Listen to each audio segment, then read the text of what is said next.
இந்த 2026ல யாரெல்லாம் பீக்ல இருந்து டவுன் ஆகக்கூடிய ராசிகள்னா நீங்க யார சொல்வீங்க?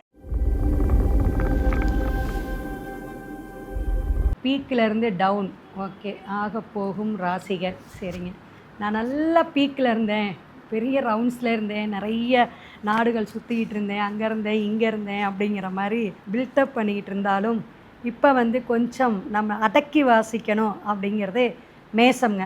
அந்த சொல்லுவாங்கள்ல, ஒரு விஷயம் எதாக இருந்தாலும் நான் தான் நல்ல வீடாக இருந்தாலும் நான் தான் தலை, பின்னாடி எது கெட்ட காரியமாக இருந்தாலும் நான் தான் முன்னதில் நிற்கணும் அப்படிங்கிற இந்த ஃபஸ்ட்டு நிற்கக்கூடிய விஷயங்கள் தவிர்த்துருங்க.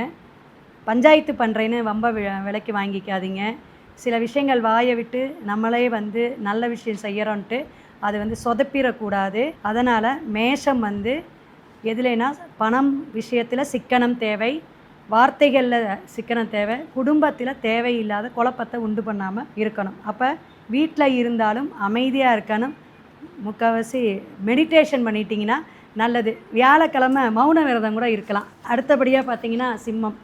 அஷ்டமத்து சனி அப்படிங்கிறத விட ஜென்மத்திலே நமக்கு கேது பகவான் இருக்கார். கன்ஃபியூஸாக எடுக்கக்கூடிய விஷயங்கள், நிறைய கடன் தொந்தரவு, அலைச்சல், அவமானம் இதெல்லாம் தீருமா அப்படிங்கிற விஷயங்கள் வந்தாலும் ஓரளவு வருமானம் வரும்.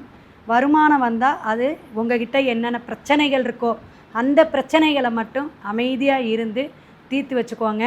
அதிகமான விஷயங்கள், அதிகமான முதலீடுகள் போட்டு மேற்கொண்டு நீங்கள் பிரபலியம், யோகம் அது இதுன்ட்டு போயிடாதீங்க. ஏன்னா அதில் அப்படியே ரிவர்ஸில் உடல் தொந்தரவோட ஒரு விஷயத்தை சந்திக்கக்கூடிய நேரமாக இருக்கும். அதனால் வீட்டில் கொஞ்சம் ஸ்பெண்ட் பண்ணி நீங்கள் இருக்கிறது, தனிமைப்படுத்திக்கிறது நல்லதுங்க.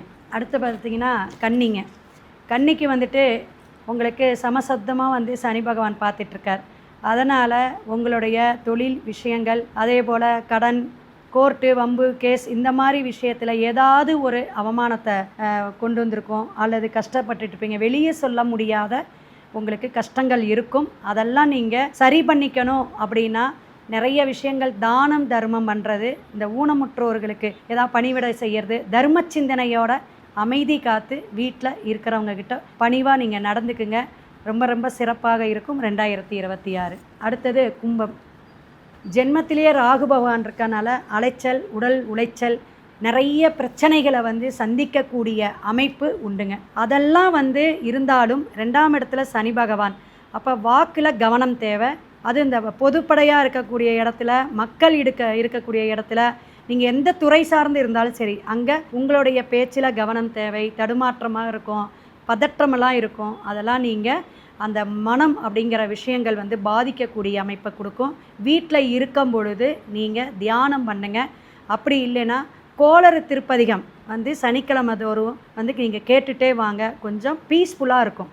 அதனால் இந்த ராசிக்காரங்க எல்லாமே கவனமுடன், விழிப்புணர்வுடன், அதிகமான ஆசைகள் படாமல், அதிக பேராசைப்படாமல் இந்த வருஷம் கொஞ்சம் அமைதி காத்து, பொறுமை காத்து போகிறது நல்லது. ஸோ ரொம்பவே இன்ட்ரெஸ்டிங்காக சோஷியல் மீடியாவில் ரொம்பவே ஃபேமஸாக இருக்கக்கூடிய இன்ஃப்ளூயன்சர்ஸ் கூட கம்பேர் பண்ணி இந்த 2026ஆம் ஆண்டில் எந்தெந்த ராசிக்காரங்க இவங்க மாதிரி இருப்பாங்க அப்படின்னு சொல்லி பார்த்தோம்.